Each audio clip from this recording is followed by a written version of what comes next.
Baik, Assalamualaikum warahmatullahi wabarakatuh. Kami dari kelompok 2 ingin mempresentasikan materi yang berjudul sekuritisasi. Sebelum masuk ke materi tersebut, saya ingin memperkenalkan terlebih dahulu. Saya Ilham Bagus Purnomo dengan NIM 2919059 dan teman saya Anggun Dewi Sasmita dengan NIM 2019103. Lanjut. Materi tersebut akan dijelaskan oleh teman saya kepada Mbak Anggun, dipersilakan. Baik, terima kasih. Untuk yang pertama di sini mengenai gambaran umum mengenai sekuritisasi. Yang pertama di sini sekuritisasi secara umum merupakan salah satu bentuk penjualan aset atau pinjaman yang cukup populer, di mana sekuritisasi di sini merupakan prosedur mengubah aset menjadi sekuritas. Dengan kata lain, sekuritisasi berarti semua aset perusahaan yang dikonsolidasikan menjadi sekuritas.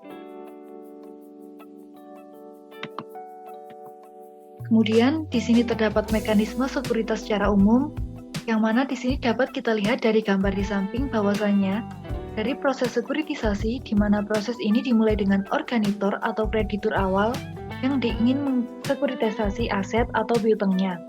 Kemudian di sini SPV atau penerbit BA akan menerbitkan surat berharga, untuk kemudian surat berharga tersebut akan dijual kepada investor. Selanjutnya, di sini terdapat peran bank dalam sekuritisasi. Yang pertama di sini sebagai kreditur awal, yang kedua penyedia kredit pendukung, yang ketiga sebagai penyedia fasilitas likuiditas, yang keempat sebagai penyedia jasa atau servicer, yang kelima sebagai investor, dan yang terakhir adalah sebagai bank kustodian. Selanjutnya, mengenai istilah penting dalam sekuritisasi, yang pertama di sini terdapat sekuritisasi. Sekuritisasi di sini adalah bukti piutang atau bukti kepemilikan modal dalam bentuk surat berharga yang dapat dicairkan menjadi uang. Yang kedua, di sini terdapat EBA atau juga yang disebut sebagai efek beragun aset. Di sini adalah suatu surat berharga yang dapat dinilai serta dapat diperdagangkan. Selanjutnya, yang ketiga di sini terdapat organitor atau kreditur awal yang ingin mengalihkan aset keuangan miliknya atau sekuritisasi kepada penerbit, issuer atau SPV. Yang keempat di sini terdapat obligor, adalah pihak yang berutang kepada originator yang mempunyai kewajiban membayar. Selanjutnya untuk istilah yang kelima di sini terdapat SPV yang berarti Special Purpose Vehicle, adalah pihak yang menerbitkan EBA dan melakukan kontrak antara pihak manajemen investasi dengan bank. Untuk yang keenam di sini terdapat investor, adalah seseorang yang melakukan pembelian suatu aset keuangan dengan tujuan untuk memperoleh keuntungan dalam jangka panjang. Dalam sekuritisasi sendiri itu terdapat sekuritas aset yang mana di sini menurut peraturan JK nomor 11 /POJK nomor 3 tahun 2009, sekuritisasi aset adalah suatu proses penerbitan surat berharga oleh penerbit efek beragun aset atau penerbit efek beragun aset syariah yang didasarkan pada pengalihan aset, keuangan atau aset syariah dari kreditur awal atau originator yang diikuti dengan pembayaran yang berasal dari hasil penjualan efek beragun aset kepada investor atau pembayaran yang berasal dari dana penerbit. Selanjutnya mengenai dasar hukum sendiri, di Indonesia, EBA mulai dikenal dalam transaksi pasar modal pada akhir tahun 1997 dengan dikeluarkannya surat keputusan BEPAM nomor 53/PM tahun 1997 tentang peraturan nomor 9 K1 tentang pedoman kontrak investasi kolektif. Dalam pelaksanaannya, keputusan ini mengalami 2 kali revisi, yaitu melalui keputusan BEPAM nomor 9/PM tahun 2002 dan keputusan nomor 28/PM tahun 2003 tentang KIK EBA atau juga disebut dengan pedoman kontrak investasi kolektif efek beragun aset. Untuk selanjutnya, di sini terdapat proses transaksi yang mana terdapat pengalihan aset. Kesepakatan pengalihan aset di sini keuangan antara originator dengan conduit yang akan melakukan sekuritisasi. Kemudian, Juga terdapat due diligence, yaitu pemeriksaan secara mendalam terhadap kondisi aset yang akan disekuritisasi dan perusahaan yang akan mengalihkan aset atau originator. Yang ketiga di sini terdapat struktur keuangan, yang mana di sini proses mengatur arus kas pembayaran debitur agar bisa disesuaikan dengan pembayaran kepada investor EBA. Dan di sini juga terdapat transaksi, yang mana eksekusi transaksi atau closing penjualan EBA kepada para investor. Tahap ini merupakan fase kunci yang paling menentukan. Untuk selanjutnya, di sini terdapat kriteria aset yang dapat digunakan dalam sekuritisasi aset, terdapat cash flow yang dapat diprediksi, rata-rata jatuh tempo minimal 1 tahun karena sekuritisasi aset merupakan instrumen pendanaan jangka panjang. Yang ketiga, terdapat amortisasi seluruh pinjaman pokok pada saat jatuh tempo. Selanjutnya, terdapat tingkat tunggakan yang rendah. Kemudian terdapat tingkat keragaman debitur berdasarkan demografi dan geografi. Dan yang terakhir, di sini terdapat jaminan yang memiliki nilai dan manfaat tinggi bagi debitur. Selanjutnya, di sini terdapat jenis-jenis aset yang dapat disekuritisasi. Yang pertama, di sini terdapat aset-backed certificate, yang mana sekuritisasi aset, di mana aset yang dijadikan jaminan seluruhnya dijual oleh SPV yang dikelola oleh pihak ketiga yang independen. Kemudian yang kedua, terdapat asset-backed obligation, adalah suatu surat hutang yang dikeluarkan oleh SPV, di mana SPV tersebut dimiliki oleh originator atau pihak ketiga yang independen. Selanjutnya, yang ketiga di sini terdapat asset-backed preferred stock, yang mana di sini surat berharga yang diterbitkan oleh SPV yang membeli aset yang dijadikan jaminan dari perusahaan induknya atau dari perusahaan yang terafiliasi. Dan yang keempat, di sini terdapat asset-backed commercial paper, yang mana penjualan aset kepada SPV kemudian menerbitkan yang commercial paper. Atau juga commercial paper tersebut dapat dijamin dengan cash flow dari aset tersebut atau commercial paper lain yang dijamin dengan aset. Terdapat juga keuntungan dan risiko bagi originator di sini. Untuk risikonya terdapat opportunity cost yang harus dibayar dan aset perusahaan menjadi kecil. Untuk keuntungannya sendiri di sini adalah meningkatkan likuiditas, kemudian cost on fund yang rendah, memperbaiki tingkat kecukupan modal dan melakukan ekspansi aktiva. Selanjutnya, sekuritisasi aset dapat menutupi kesenjangan antara sumber dana dengan penggunaan dana, kemudian meningkatkan kualitas aset atau piutang yang ada pada gilirannya, ikut membawa naik tingkat solvabilitas, dan yang terakhir, di sini terdapat dana hasil sekuritisasi aset bisa dipakai untuk mengurangi beban piutang. Berbunga tinggi, selain itu di sini juga bisa mendorong penciptaan lapangan kerja. Baik, untuk berikutnya akan dijelaskan oleh Mas Ilham.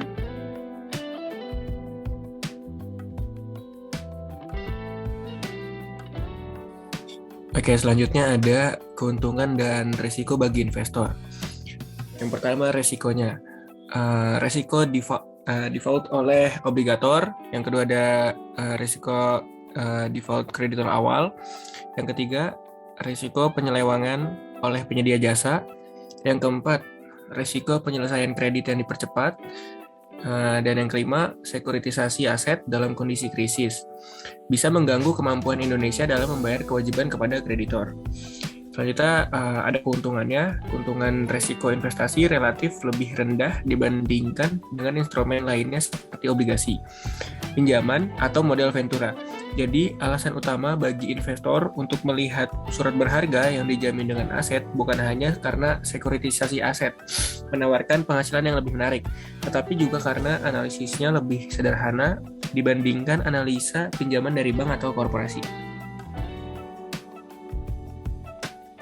Selanjutnya ada kriteria sekuritisasi aset.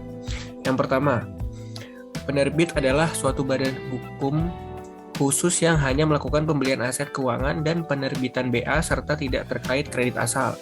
Yang kedua, penjualan aset keuangan dari kreditor asal kepada penerbit harus memenuhi kriteria true sale. Yang ketiga, pengalihan aset keuangan beserta seluruh hak dan jaminan yang melekat kepada penerbit atau pemodal harus sempurna secara hukum. Yang keempat, harus ada peringkat yang diberikan lembaga pemeringkat secara khusus yang menyatakan bahwa transaksi ini adalah transaksi sekuritisasi aset. Yang kelima, aliran arus kas dalam sekuritisasi aset baik dalam pembelian set keuangan maupun pembayaran terhadap pokok dan bunga atas BA tidak melalui penerbit. Selanjutnya ada weak achievements. Yang pertama, collateral debt. Collateral debt ini adalah pemilik aset menjaminkan asetnya untuk membuat keamanan pembayaran kembali. Yang kedua ada pass-through obligation. Pemilik aset menjual asetnya kepada grantor trust, lembaga penerbit sertifikat yang disimpan oleh trustee dan selanjutnya dijual kepada investor. Yang ketiga ada pay-through obligation, yaitu pemilik aset menjual asetnya kepada sebuah lembaga yang dikenal sebagai special purpose vehicle.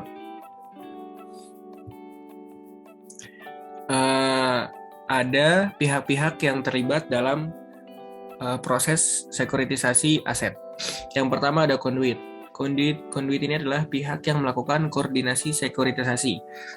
Lalu pihak yang kedua itu ada SPV atau SPI atau SPC. Itu adalah perusahaan yang ditunjuk oleh conduit untuk mengelola aset keuangan. Pihak yang ketiga ada originator. Originator adalah pihak yang melakukan pengalihan atau penjualan aset keuangan. Pihak yang keempat ada servicer. Servicer ini adalah pihak yang mengawasi tindakan dalam rangka melancarkan arus kas aset keuangan kepada penerbit. Yang kelima ada credit enhancer. Credit enhancer ini adalah pihak yang memberikan fasilitas untuk meningkatkan kualitas aset keuangan. Pihak yang keenam itu ada liquidity facilitator. Liquidity facilitator adalah pihak yang memberikan fasilitas talangan kepada penerbit. Pihak yang ketujuh ada custody. Custody ini adalah pihak yang memberikan jasa penitipan EBA dan jasa lainnya yang berhubungan sekuritisasi aset. Yang kedelapan ada wali amanat atau trustee. Yang ini adalah pihak yang mewakili aset investor. Yang kesembilan ada pihak paying agent. Pihak yang bertugas melakukan pembayaran kepada investor sesuai perintah dari wali amanat. Yang ke-10 ada auditor. Auditor ini adalah pihak yang melakukan audit terhadap perusahaan aset keuangan. Dan yang terakhir, pihak yang terakhir itu adalah legal consultant. Pihak yang memberikan review aspek hukum terhadap perusahaan. Lanjut. Selanjutnya ada contoh sekuritisasi yang ada di Indonesia. Contoh sekuritisasi aset di Indonesia pada tahun 2017 lalu, Presiden Joko Widodo meresmikan perihal sekuritisasi aset jasa marga dengan nama KIK EBA Mandiri JSMR 01 berupa surat berharga pendapatan tol Jagorawi yang merupakan tol pertama di Indonesia yang disekuritisasi senilai 2 triliun rupiah. Selanjutnya ada sekuritisasi hutang. Sekuritisasi hutang itu adalah proses mengubah pinjaman hipotek bersama dengan piutang menjadi sekuritas yang dapat dinegosiasikan atau hutang yang dapat dialihkan. Proses sekuritisasi melibatkan pengemasan kumpulan hipotek dan piutang yang ditunjuk dan menjual paket-paket ini ke berbagai investor dalam bentuk sekuritas yang dijamin dengan aset yang mendasari dan aliran pendapatan yang terkait. Selanjutnya ada langkah-langkah sekuritisasi hutang. Yang pertama, perusahaan yang ingin memobilisasi keuangan melalui sekuritisasi dimulai dengan mengidentifikasi aset yang dapat digunakan untuk mengumpulkan dana. Lalu yang kedua, aset ini biasanya mewakili hak atas pembayaran di masa mendatang dan biasanya disebut sebagai piutang. Langkah yang ketiga, setelah aset ditransfer, aset tersebut tidak lagi disimpan dalam portofolio pembuatnya. Langkah keempat, setelah akuisisi aset dari originator, SPV membagi pool menjadi saham atau sekuritas individu. Pada langkah yang kelima, setelah investor akhir mendapatkan instrumen yang dibuat dari sekuritisasi, ia akan memegangnya untuk periode jatuh tempo tertentu yang ditentukan sesuai ketentuan. Langkah yang terakhir, pada saat jatuh tempo, pada akhirnya investor mendapatkan nilai tebusan dari penerbit beserta bunga atas jumlah tersebut. Selanjutnya ada kelebihan dan kekurangan. Kekurangannya itu ada risiko tinggi dan juga struktur keuangan yang rumit. Nah, untuk kelebihannya sebagai sumber dana, boot untuk likuiditas, rate of return tinggi, terus diversifikasi portofolio dan lebih menguntungkan. Selanjutnya pihak-pihak yang terlibat dalam proses sekuritisasi hutang. Yang pertama ada the originator, yang kedua ada the servicer or administrator, yang ketiga ada the special purpose vehicle, yang keempat ada the investors, yang kelima ada the obligors, yang keenam ada the rating agency, yang ketujuh ada credit enhancer, yang kedelapan ada arranger atau structurer, yang kesembilan ada trustee. Selanjutnya penilaian risiko. Penilaian risiko itu ada collateral risk atau risiko agunan. Nah, sejauh mana peminjam aset yang mendasari akan gagal bayar. Yang kedua ada structural risk. Itu risiko struktural. Risiko yang terlibat dalam meneruskan arus kas dari kumpulan aset dan peningkatan kredit kepada investor. Yang ketiga ada legal risk.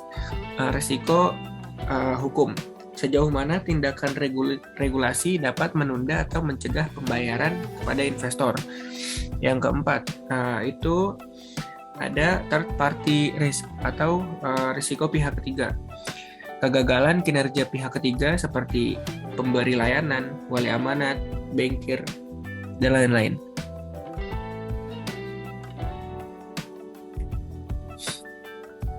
Selanjutnya ada contoh sekuritisasi hutang di Indonesia. Bank yang mengsekuritisasi KPR, Kementerian Keuangan, pada tahun 2017 meminta perbankan untuk melakukan sekuritisasi KPR, di mana hal tersebut dilakukan untuk mempercepat program sejuta rumah.